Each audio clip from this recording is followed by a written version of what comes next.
Hello everybody, and thank you very much for joining us for today's event. My name is Nicole Parker, and I am currently serving as the Director of U.S. Outreach for the Journal of Science Policy and Governance. I want to provide you all a brief background on JSPG for those who may not be familiar with the journal. So Adriana has put the website in the chat. We are an internationally recognized open access peer-reviewed publication. We cover every corner of science and technology policy. And through the journal, we bolster research and writing credentials for early career researchers in science policy and encourage them to engage in policy discourse and debate. We publish op-eds, technology assessments, policy memos and analyses, white papers, book reviews, workshop proceedings, and other research articles. We also promote the publications through our global mailing list and events such as workshops, webinars, and a podcast series where we interview published authors. You can also follow JSPG on all the socials on Twitter, Facebook, and Instagram. And we also have a YouTube channel where we post all of our recordings, and we'll post today's recording as well. If you want to follow us, Adriana has posted the accounts, all of our accounts in the chat, and there is a link where you can sign up for our newsletter to be alerted about our future events. So last month, we're going to get into why we are all here today. Last month, the Journal of Science Policy and Governance and Sigma Chi launched a call for op-eds and policy position papers, inviting students, postdocs, policy fellows, and early career researchers to consider the ways we can re-envision STEM education and workforce development for the 21st century. And this call for papers has a submission deadline of January 23rd, 2022.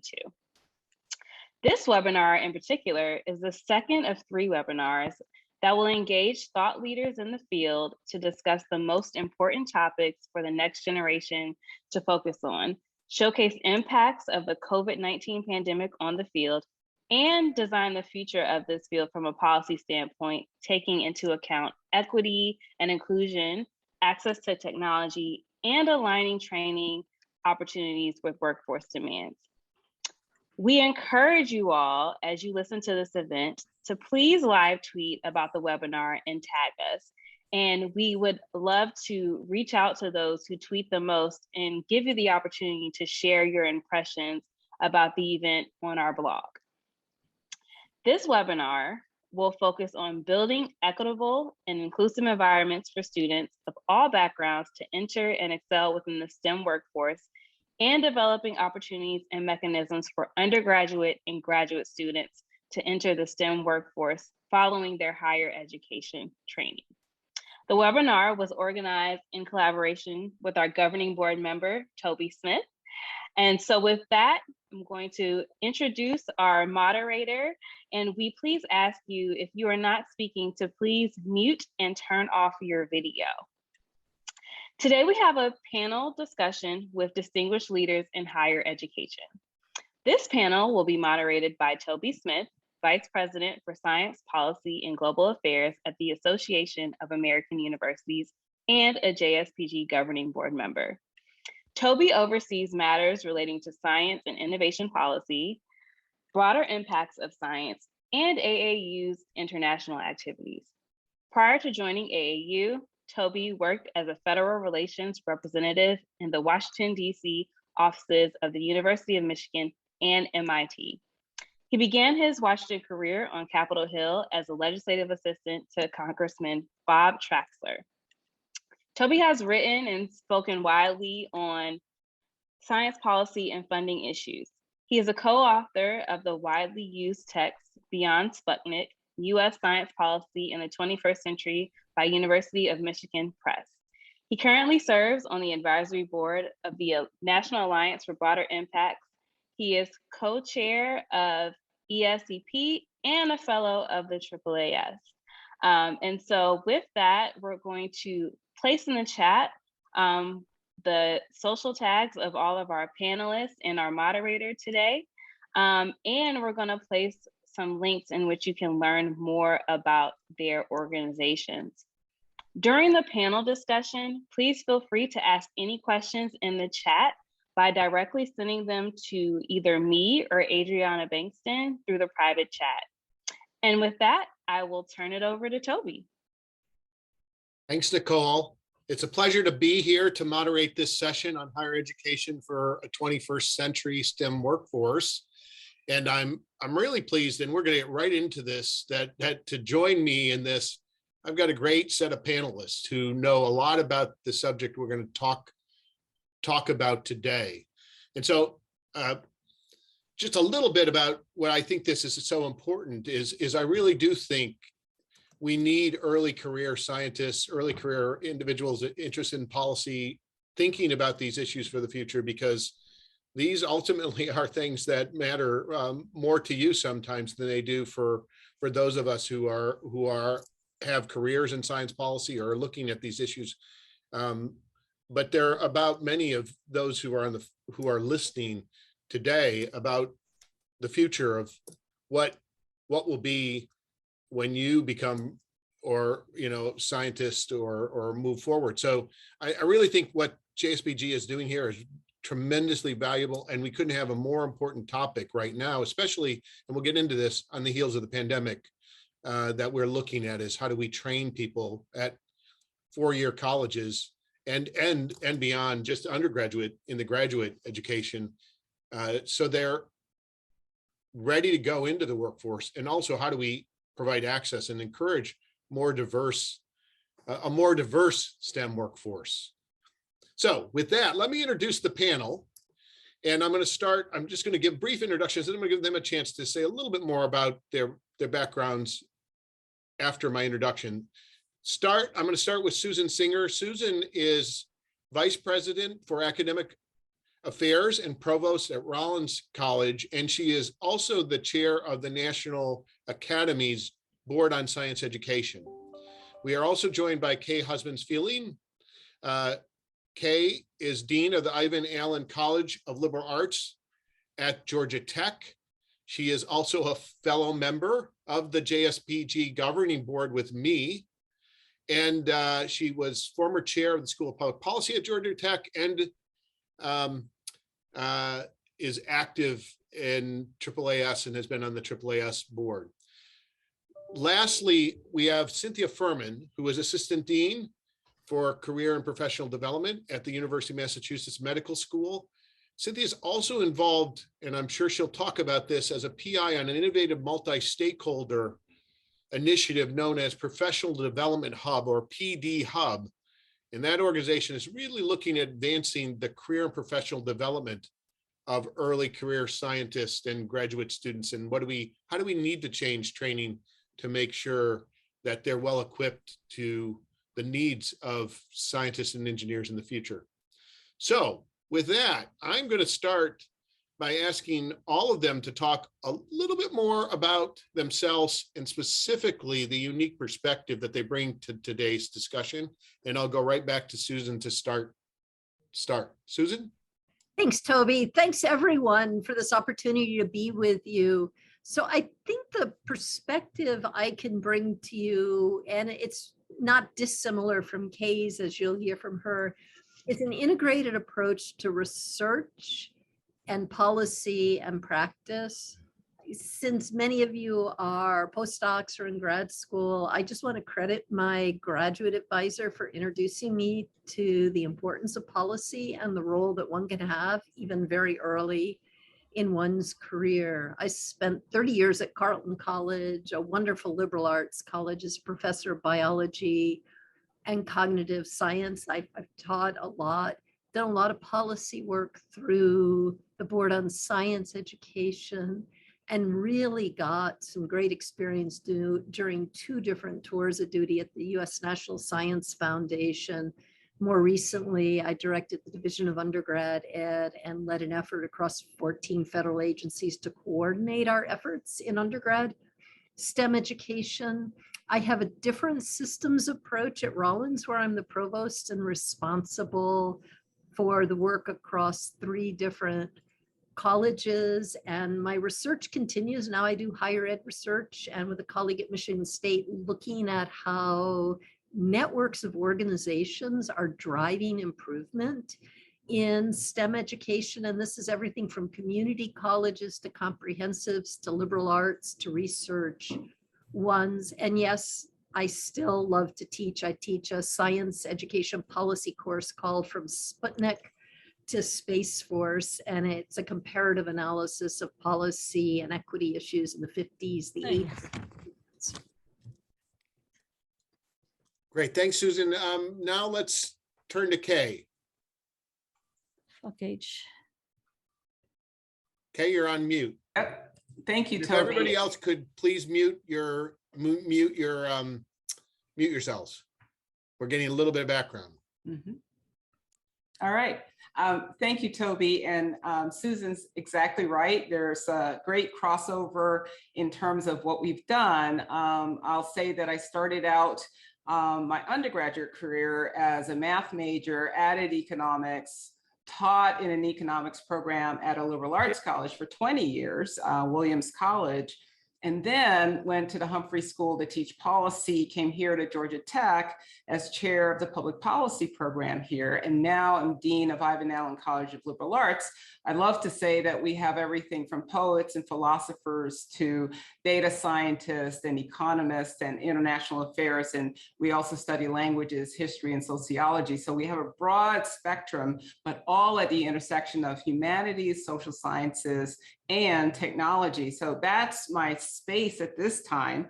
But what I've been working on for a number of years, and Toby knows this very well, rotation at the National Science Foundation in the economics program led to starting up the Science of Science and Innovation policy program there.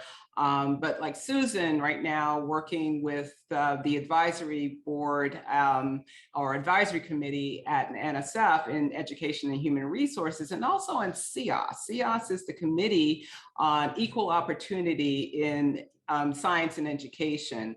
That leads me to say that one of the topics, aside from just looking at funding of science and engineering over time and looking at the return on that funding, especially federal funding, I've also been looking quite a bit at broadening participation in STEM for persons with disabilities, for women, and for other underrepresented minorities as well. So those are the areas that I've been working on more recently, and you'll hear a little bit more about that throughout this program. So thank you, and back to you, Toby. Thanks, Kaye. Now I'm going to turn to Cynthia. Hi. I'm so thrilled to be a part of this panel. It seems like just yesterday, though now it's been several years, when I was finding a lot of interest myself in science policy and science education policy as a graduate student and becoming more active. So I applaud all of you for being here and being active in this space as early career scientists. I'm a trained PhD scientist in biochemistry and biophysics. I had my undergraduate degree in chemistry. And then graduate school, and actually before, I knew that I wanted to have a lot of teaching and mentoring and education to be part of my career.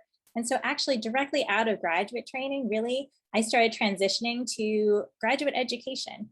So now my role is a mix, and my perspective comes from a mix of being an administrator, a direct educator who teaches in the classroom, and as someone who does some scholarship in this space and a lot of national work as well, as Toby mentioned.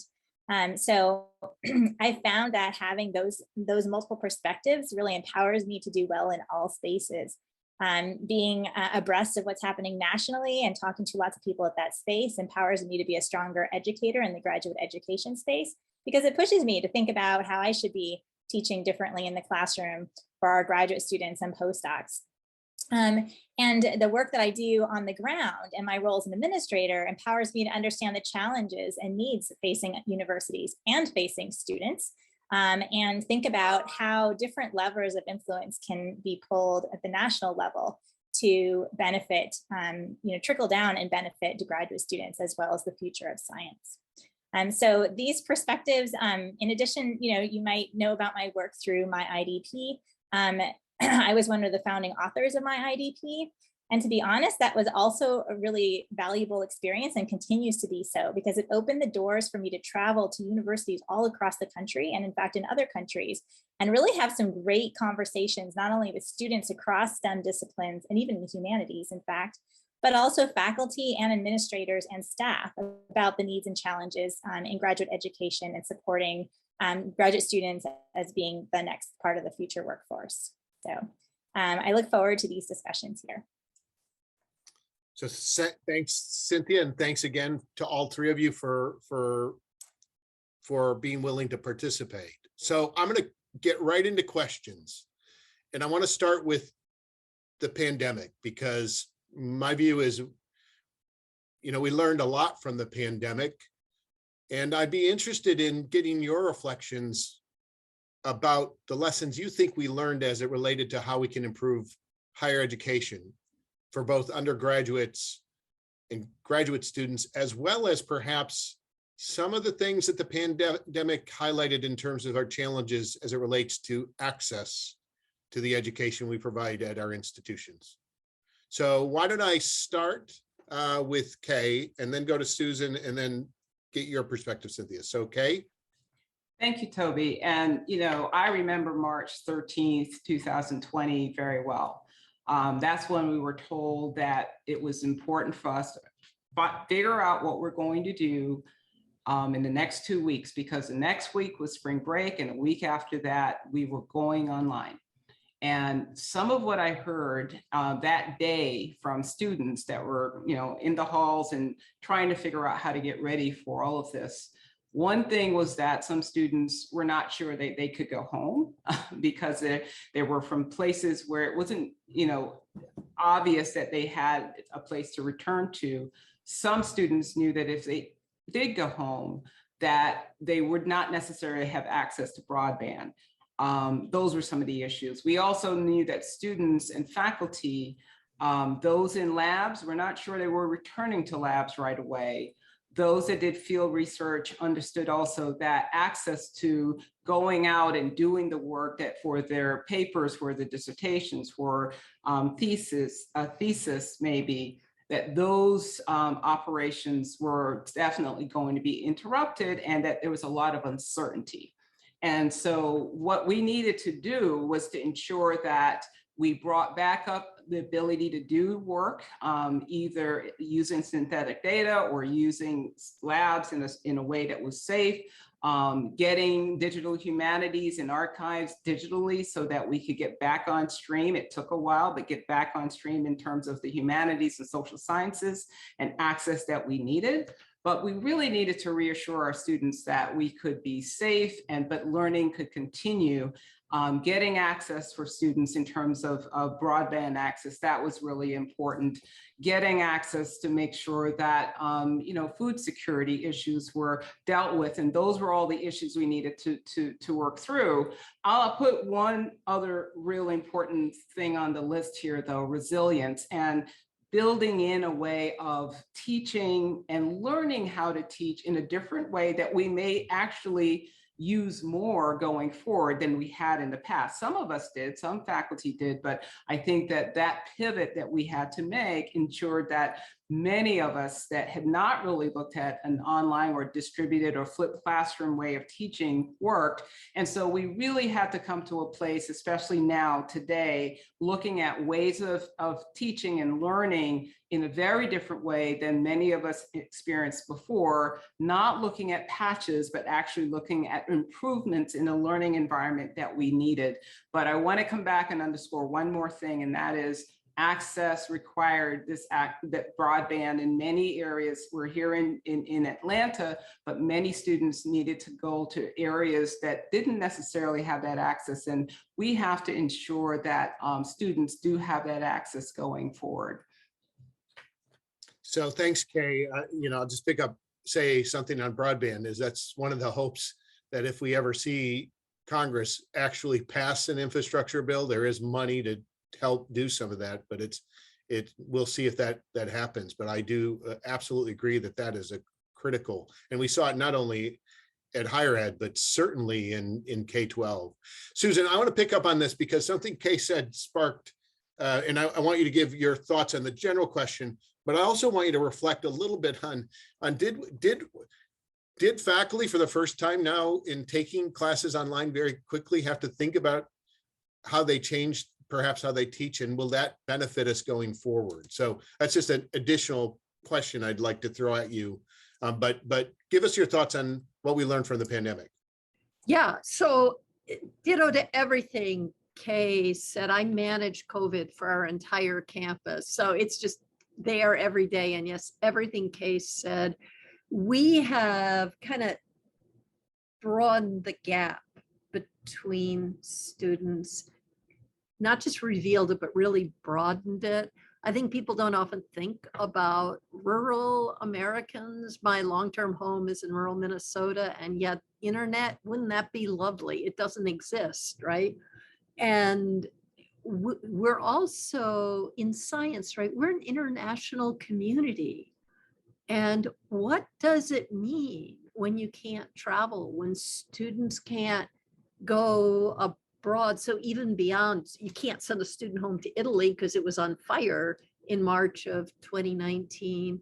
We're trying to teach digitally to students in some of the Arab nations, and we couldn't use WebEx or Zoom because it was not allowed. And our students, we had some students that couldn't use email to submit homework assignments for fear that a parent would lose their job if especially our political science courses, because all the emails were read.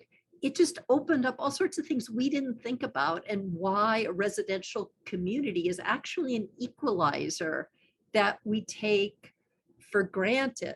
So we've got that, and we've got the technology piece. So I've been on the steering committee for the Learning at Scale community for a long time, and I was the program co-chair for the Learning at Scale meeting that was going to occur that summer of 2019. And just like everything else, we had to do an about face. And it's an international community. We learned so much in the United States, but wow, our colleagues throughout the globe did amazing things. We had special sessions where they could share what they'd done. The innovation was remarkable. So there's the innovation and there's the built infrastructure. So liberal arts colleges, right, underscore the value of residential community, but we'd really been the kinds of places that said, nah, everything's face to face. And we spent a lot on bringing in really high quality technology into the classrooms for all the hybrid teaching. We invested hugely in faculty professional development, and people participated.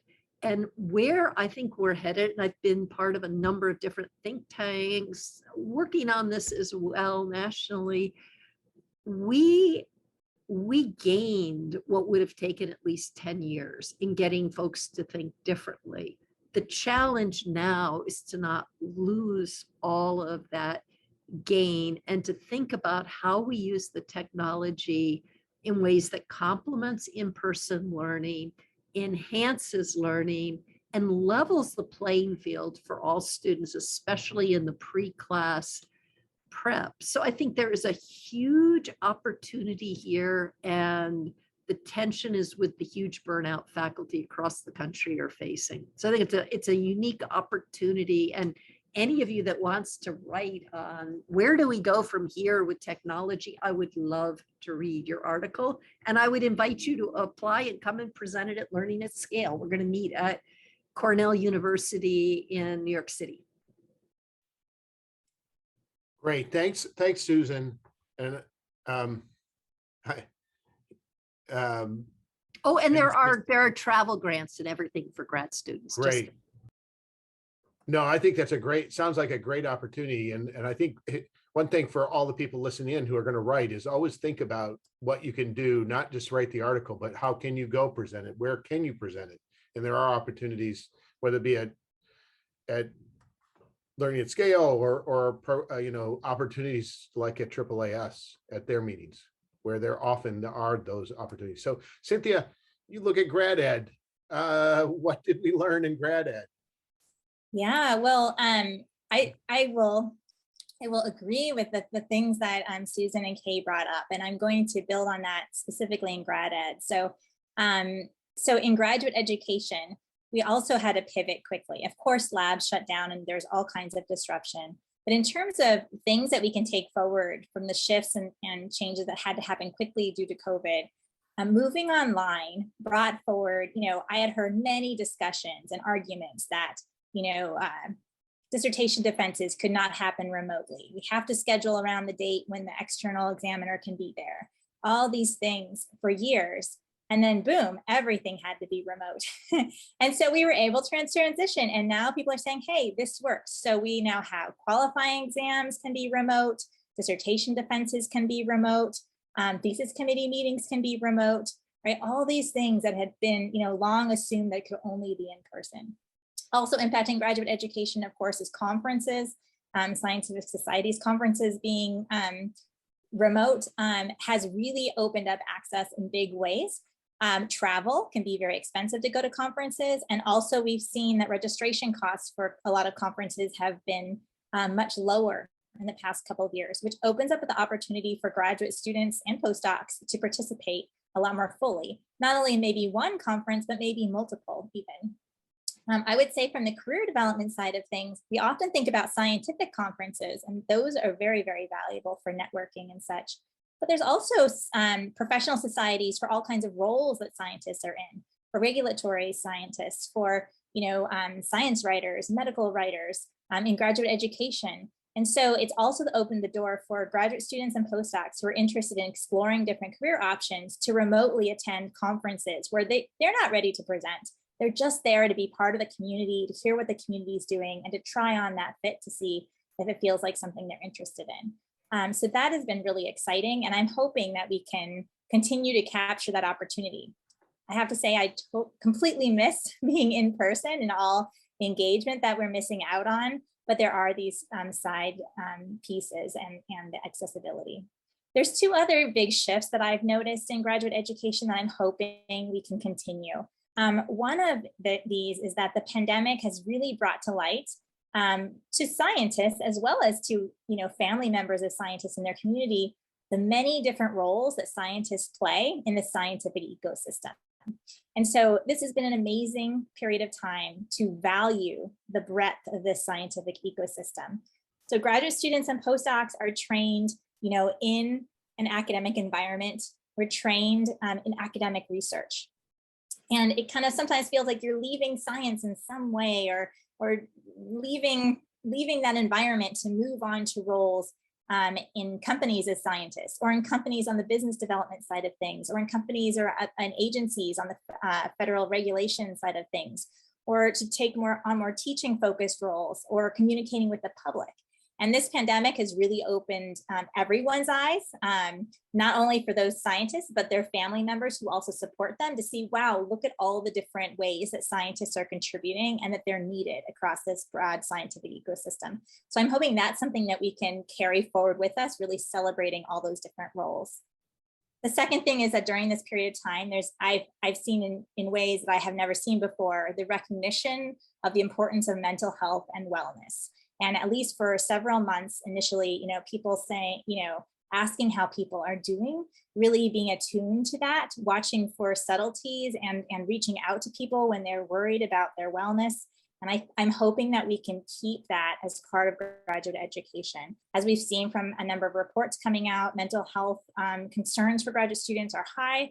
There's a lot of stressors and other reasons that are complex and part of that. But as much as we can build into the training environment an emphasis on wellness, resilience, and mental health, I think the better. That would be a really positive outcome coming from this experience.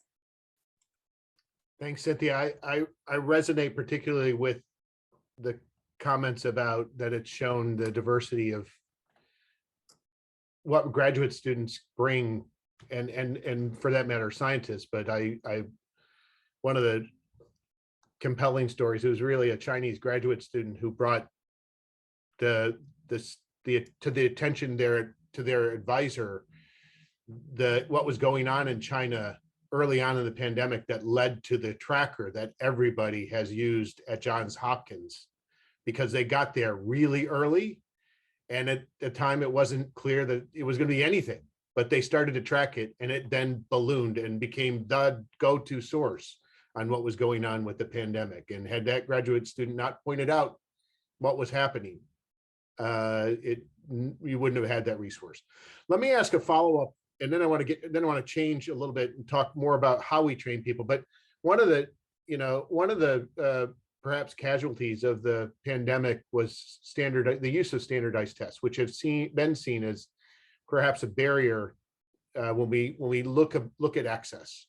I know certainly, and was just on a panel with Kaye von Stassen from Vanderbilt, and he's done research that shows that GREs have been a huge barrier to, particularly women and underrepresented minorities, to entering into STEM PhD programs. I'm interested in your thoughts on,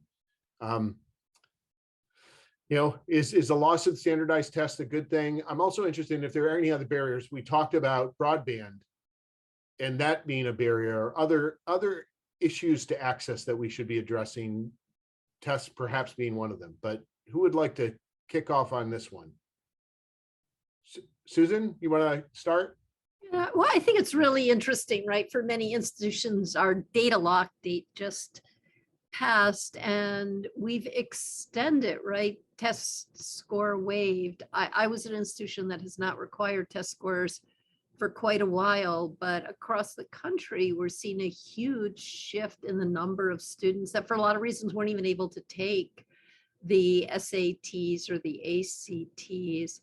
And just like we're seeing all the studies, those students are actually doing just fine when you attend to all the other dimensions. And smaller institutions that do a very holistic approach to admissions can really look at all those different dimensions. I see it as being tremendously challenging for institutions, that can accept, a tiny percentage of all the applicants and get buried in huge numbers of applications. But I think we have to start thinking differently about this. And I am really concerned, and I would love to hear Cynthia's perspective on this with our graduate students, because we know there hasn't been a correlation between success in grad school and GREs, and so many students were worried, would, the new grading policies, the COVID grading policies that went to more pass-fail, was that going to block them for going to graduate school?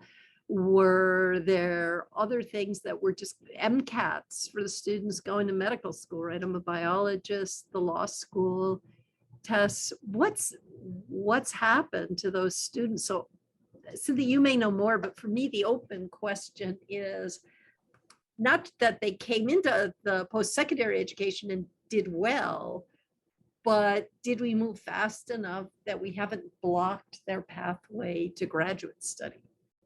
So Cynthia, I'm gonna have you then answer Susan's question, talk a little bit of grad ed space. I do want to remind participants in the session, if you do have questions as we go along, please put them in the chat.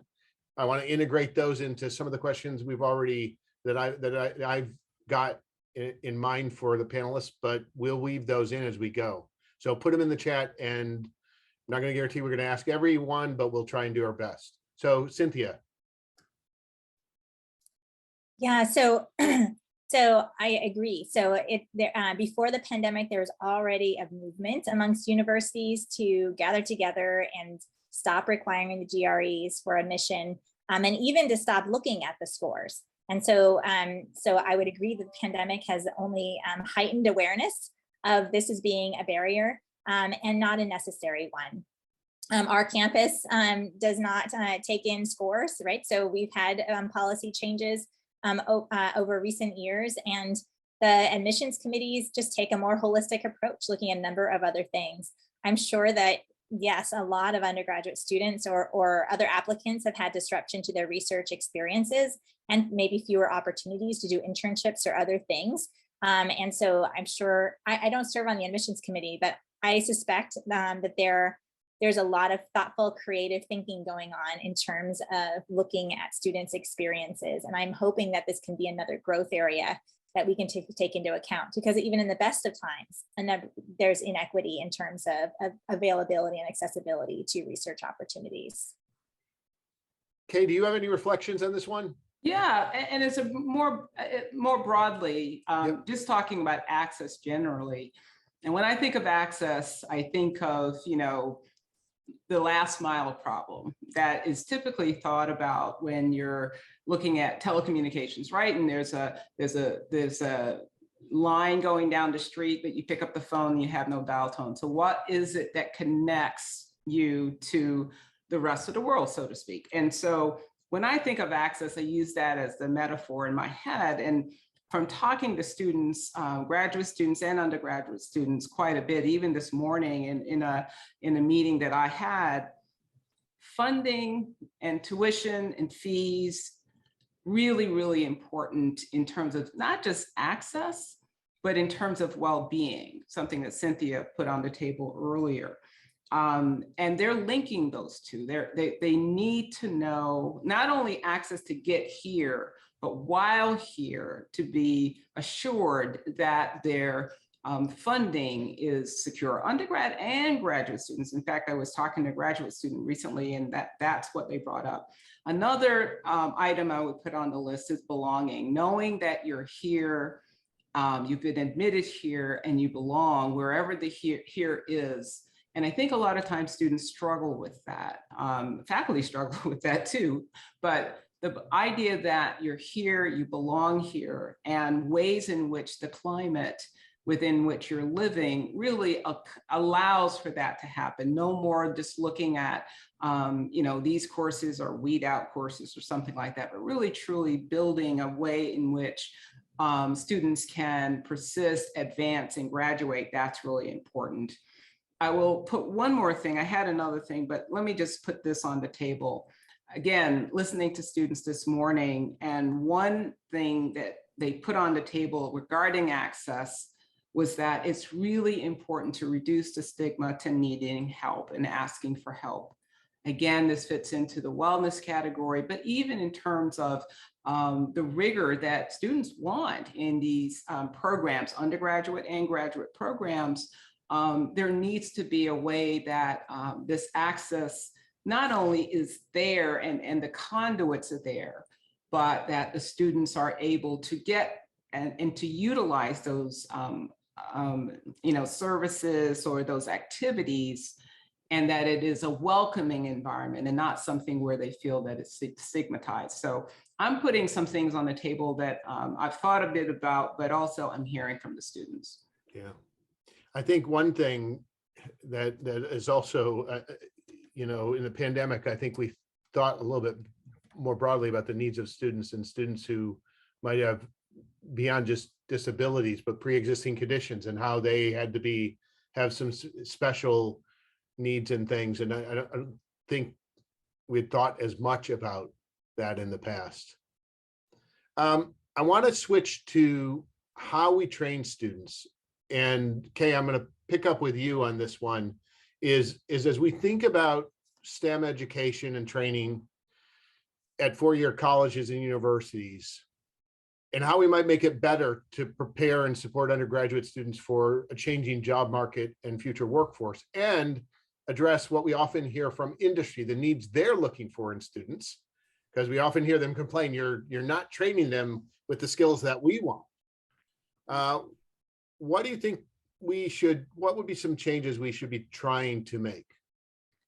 So I love this question because, again, I'm hearing exactly as you said, Toby, that industry is putting this on the table, but we're also hearing it from alumni who say, here are some of the things, even if I have a degree in one of the engineering disciplines and fields, in one of the sciences, here are some of the things that I really value about my education here at Georgia Tech, right?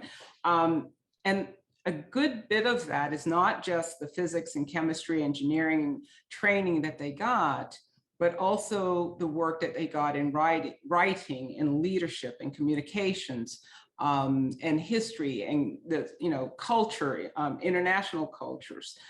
those are things that we're hearing. And I'm quoting this because it's actually from a survey that I saw recently that from our own alums that are saying, here are some of the things I find valuable when I left Georgia Tech, and when I left, in the next 5 years, what am I using? What am I using in the next 20 years? I think that's really important. A flexible skill set is important also, that the students that are here are acquiring those skills and understanding how to use them. Within that process, sometimes, learning not just within the classroom, but also experiential learning is something that benefits the students, but the students are clamoring for that. They're asking for that. So it's not only that the companies are looking for it, or someone in industry, someone in government, but also the students are really picking up on that while they hear that those are the assets they want to leave with when they graduate from a Georgia Tech or from a technologically focused institution. And that's the frame that I'm using right now.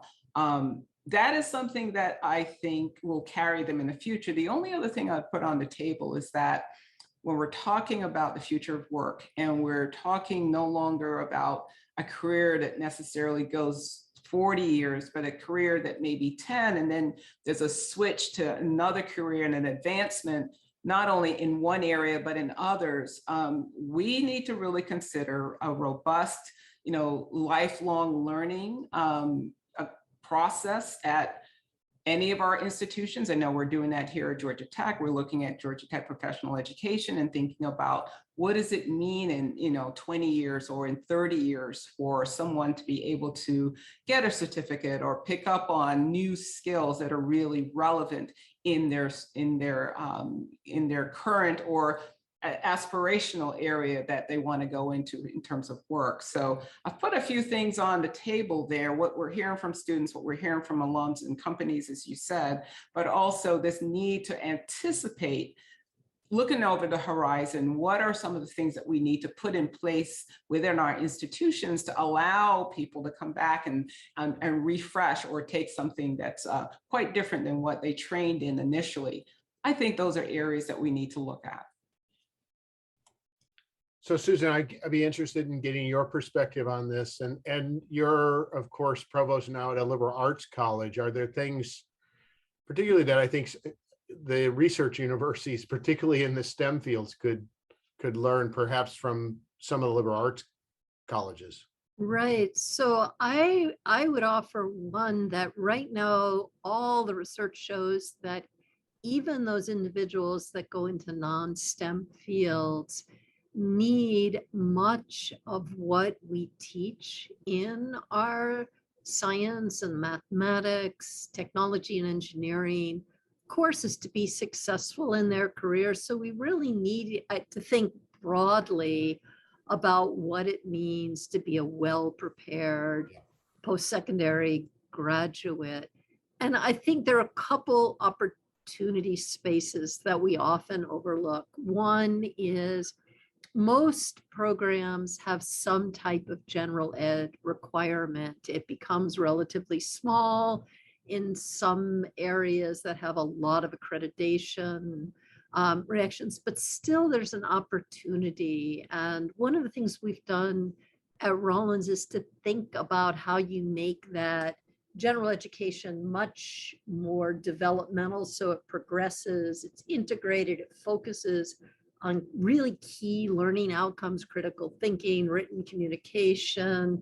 And ours actually culminates in a research seminar so that every student leaves with research skills. And that's great. And, we've talked about all the other pieces of an undergrad education, internships. Being a leader on the lacrosse team is actually a way one develops a lot of skills, working with the community engagement, global travel. But if it's just, the equivalent of choosing from a Chinese menu what you're going to have for your meal, you've lost the opportunity. And I think as institutions, whether it's totally distance learning or totally in person or somewhere in between, we need to build in mentoring and multiple mentors where we help students go to college on purpose, choose their courses. Maybe, there's a grand challenge out there they want to contribute to at some point.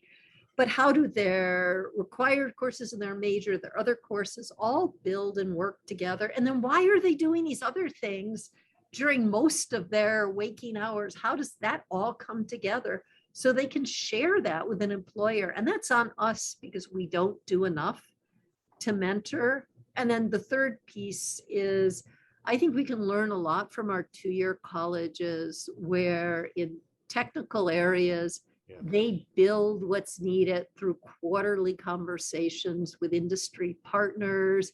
They have seamless internships. Industry isn't telling them how to teach. It's helping them keep the curriculum up to date. And likewise, it goes back out into industry. And I really do think we need to be more attentive to partnerships, right? So even an art history major can take a data science minor here. Well, we ought to make sure that the data science they're doing is going to help them if they're going to, go help run an art gallery and need to keep track of huge collections.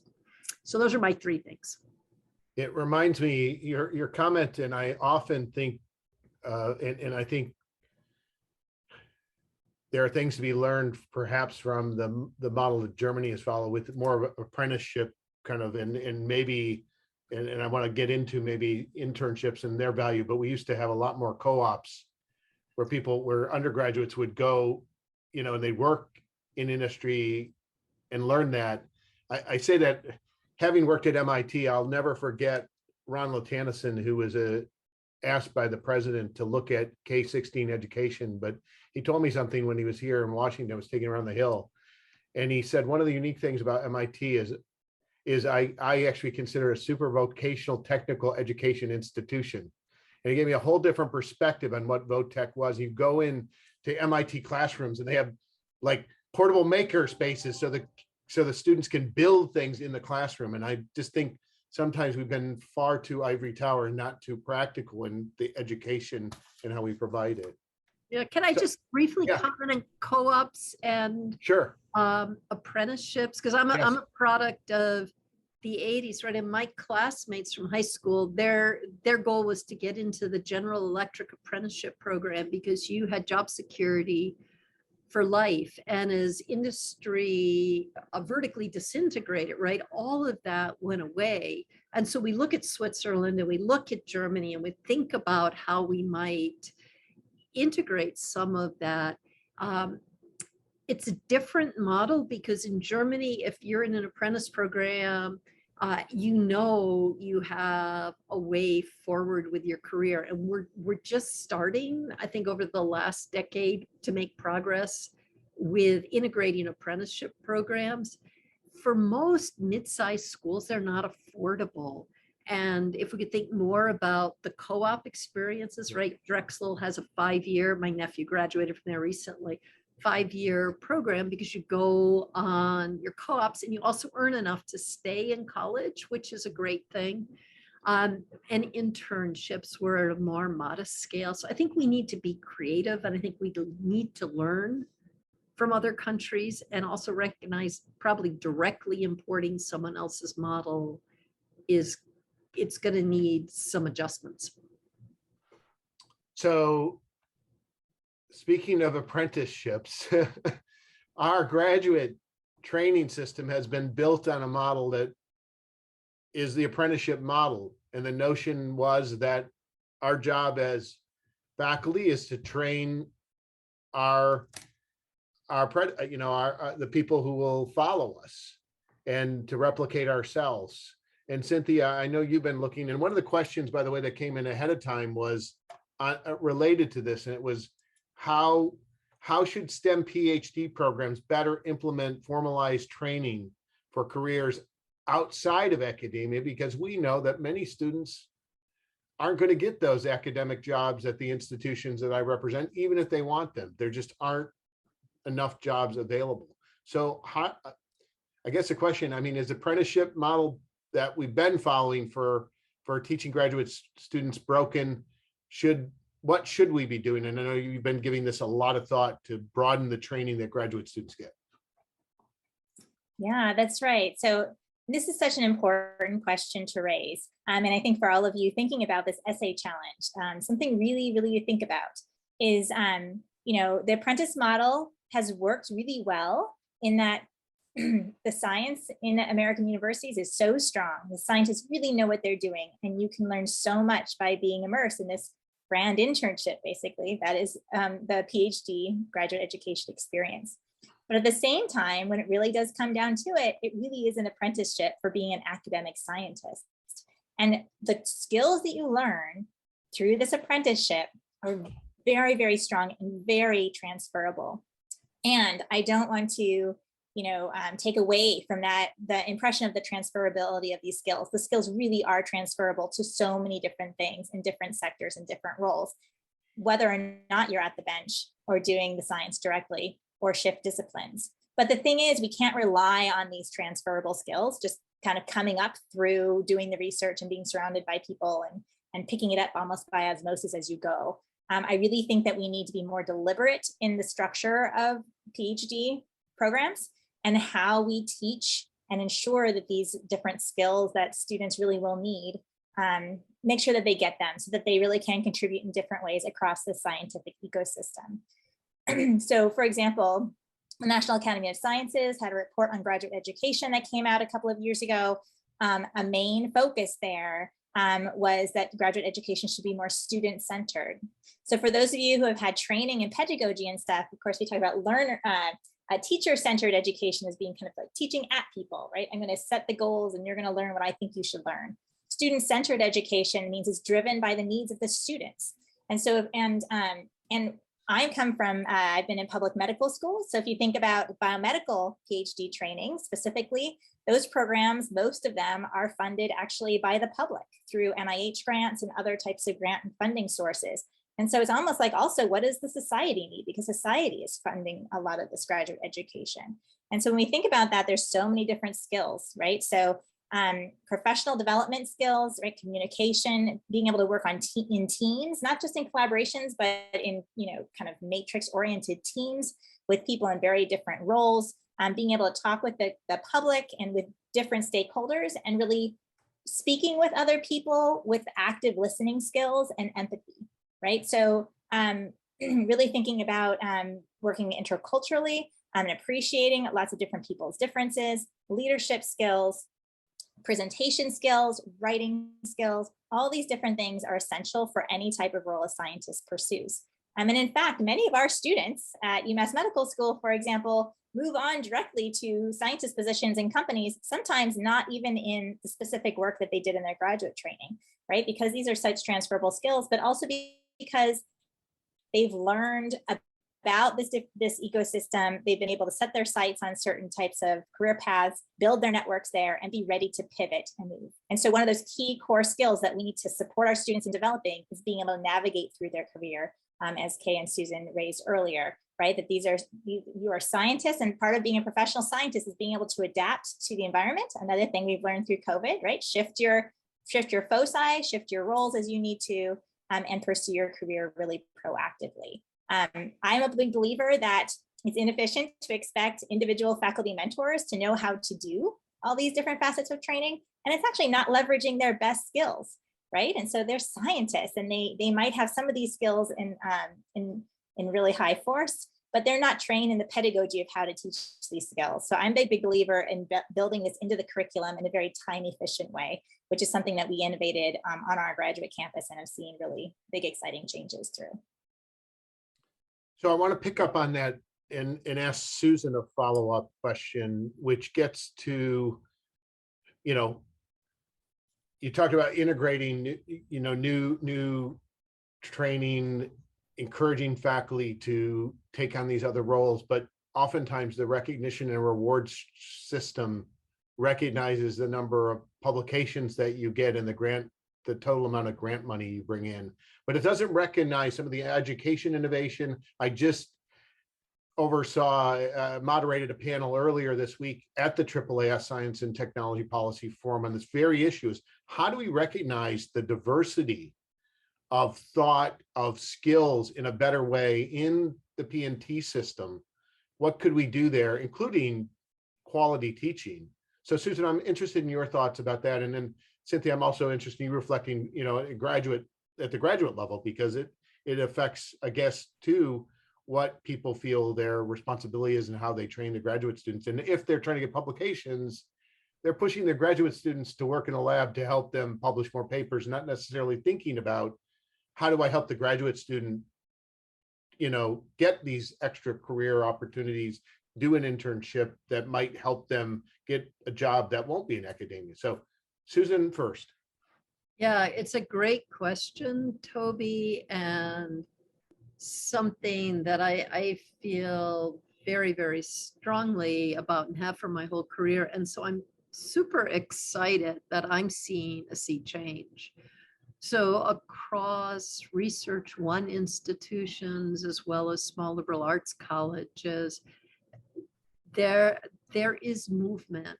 The National Academy of Sciences Board on Higher Education and Workforce and Board on Science Education have had workshops on how we shift culture relating to teaching. There's a great website on the National Academy's page, and there's also an NSF funded effort, I think it's TEVAL, TEVAL.net, where there are these wonderful, at the TEVAL site, rubrics that major research universities have developed for departments to work with, looking at all the different ways and the different voices to consider in assessing teaching.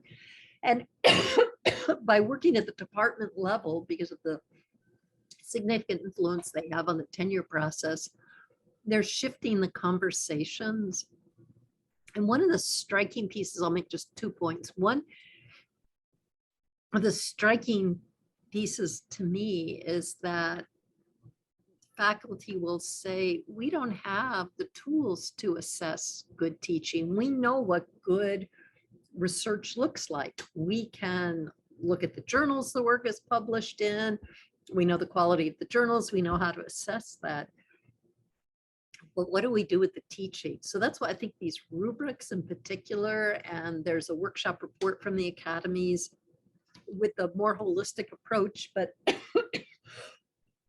metrics and weighting. And so we can actually find a way to value it. You know, you can't value what you can't measure. And I would just add, right, liberal arts colleges, and I've spent my career in them, always say, you know, we're the best teaching in the country, and there's really good teaching here. But we also have just relied on a deeply held belief rather than evidence. And so the associated colleges of the South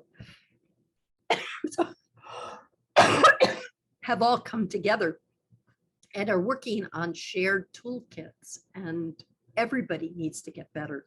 But I think measuring is a step forward. And the recognition and the engagement nationally gives me hope that we're slowly turning the tide on this one.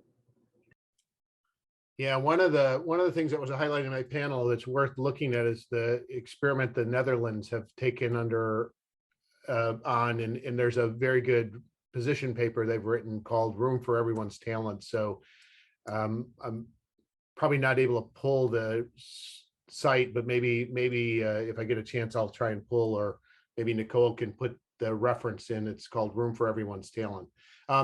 Cynthia, your thoughts on this, and then I want to shift gears and move to Kaye on a different topic. Go ahead. So I am going to be completely honest. I had your question in my head and it just flipped out of my head because I was texting the links. Rephrase it real quick one more time for me. I'm sorry. Recognition and rewards. Oh, yes. Yeah. So for so I completely agree with what she was sharing, is that we do need better measurements. It really is harder to measure teaching and mentoring. This is something, the incentives and reward structures are something really important to think about. And for those of you who are putting together essays and thinking about this for this essay challenge, I think one piece of advice is to talk to faculty at your alumni institutions or your current institutions if you're at a university, and learn about, how are the universities structuring this? I know that at our institution, for example, they've done amazing work in rewriting the personnel policy for faculty to include different areas of distinction, different areas of distinction that include not only investigation, but allowing faculty to have distinguished areas in education, even in policy work, right? In different areas that enable them to, for example, shift their careers as faculty to really take a focus on some of these different aspects, academic service, right? And though that is formalized through the policy, I think the institution's still working on putting it into practice. So there's sometimes a difference between policy and practice, and I think it's really important and helpful to think about, which is that the policy, the one key step is to set up the policy so that's written down, and people wanting to make change through promotion committees, for example, can leverage that policy. But then there's another act of shifting long-held traditions of simply looking at publications or simply looking at the dollars brought in through grants. And so there's a difference between policy and practice sometimes where there's a disconnect.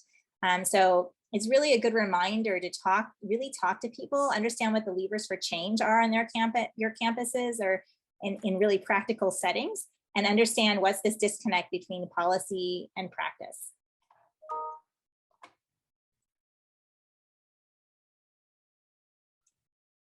Thanks, Cynthia. I just find my mute button. So, Kaye, I want to move into a different area here, and then I'm gonna, and if you can we're running short on time, so there's never enough time in these sessions to get through everything. But I want to talk about a little bit of policy and a few things. And you already mentioned broadening participation. Of course, one of the things we've seen is declining state support for higher ed, that this kind of notion that higher ed is a private good, not a public good. I'm not sure that's a good thing. We're also trying to do things at the federal level to double the Pell Grant. I'm just interested when we look at the federal and state policies, any thoughts on what we need to do on the policy level, government policy level, to broaden participation? Well, I think you've just certainly teed it up very nicely, Toby. And clearly at the policy level, when we've gone from maybe 60% state funding of state universities to 40%, and then now we're at 15% in some places. I've been to some state institutions, universities, where they say they're down at 5% state funding of the institution. The funding has to come from somewhere because access is the issue. I mean, we talked about that earlier on. So clearly increasing, I mean, here we have in Georgia, we have the Zell Miller, we have the Hope, but even the fraction of the tuition and other fees that those cover, it's not the same as it was years and years ago. So something does need to be done, as you said, Pell Grants and other types of grants to ensure that students really do have access, talented people have access to education, which is, as you know, very much the escalator and the importance in terms of social mobility within our society. And so that's very important. When I was thinking about this question, actually, as I'm thinking that through, one of the things that we're doing is not necessarily just on the policy side, but quite frankly, we're looking to ways and for ways in which we can get funding through philanthropy to ensure that students, again, that are talented have access, and that their income is not an inhibitor to that access. So that's something else that I would want to put on the table that is important, not just on the policy side, but even at the university level, what we're doing to ensure access for all. And Toby, I did want to go back for 1 second to something that you asked about the nature of STEM training. Yeah. And I wanted to add just a fragment here that it's important for us, even within my College of Liberal Arts, that we're very focused on quantitative skills. But I was talking to someone who does budgeting at the state level, And while they need the quantitative skills, while they need the data scientists, et cetera, they also said that they need futurists. They need people who understand how to look in forward and what are the policies we need today to ensure that we are, not just efficient, but very effective with our spending. And so that's something I wanted to put on the table. That's why the social sciences and humanities are so important in conjunction with the quantitative skills that we develop. And so, what we were talking about also earlier in terms of solution-oriented, curriculum, as a solution-oriented curriculum, or even experiential learning and internships and things like that that are really focused on driving towards solution. The critical thinking aspect of that, the ethical principles behind understanding what the real question is, I think that's really important too. So I just wanted to roll back to that previous question and add those two statements there about why it is so important as we're looking at STEM training to include, as both Cynthia and Susan said earlier, to include funding and support for the social sciences and humanities. Yeah, I couldn't agree more. I think we talk a lot about the need for multidisciplinary research, but it helps if you also have multidisciplinary training. I think so you have people who can talk similar languages, starting at the undergraduate level and moving through to the graduate level. We're running short on time. I wanted to I know there was a question, and I think it's really important on the diversity issue. When we think broadly to think, and one of the questions was about the pandemic and what we learned, particularly regarding autistic individuals with autism. And I'm going to put it in the chat. One of the people that was on my panel earlier this week, I mentioned him, I think Kayvon Stassen from Vanderbilt, and he started the Frist Center for, it is the Frist Center for Autism and Innovation. It really looks at how to help integrate autistic individuals into the workforce and to value kind of neurodiversity. So I'm going to put that in because I think that may have some interesting relevance to the question that was asked. And with that, because we're coming down to the last 5 minutes, I think it's been a great discussion. There's, in my mind, since a lot of the folks listening either today or we're going to listen to this afterwards are looking at what could I write on for the journal. I'm interested if you had one or two topics that you would like to read an op-ed on, and or feel that a policy position paper would be really timely for either policymakers or institutional leaders. What would you recommend, or what would you want to see? And I'll start with Susan, then go to Kaye, and end with Cynthia. So Susan? Oh, so many things. I can't wait to read this issue. I'm so excited that all of you are engaging in this. Two things that come to mind for me just based on the world I live in. I would love to read an article about promising practices where four-year degree programs and graduate programs as well have truly partnered with industry in the region to align regional workforce needs and the curriculum. It also would be a great way to borrow their fancy schmancy equipment, as often ours gets dated quickly. The second piece I'm interested in comes from being deeply immersed in the liberal arts. And I would love to see a bit more articulation about the value of a liberal arts education. And an engineer or a scientist can have a liberal arts education. I feel like I did, and I started out in engineering. The value of a liberal arts education in preparing students for adaptive, flexible career paths, what's working and what can we do better? So those are two things I would love to read about. Susan, great. Kaye? Susan, like you, I am eager to read these papers, and I have, I'll try to be quick.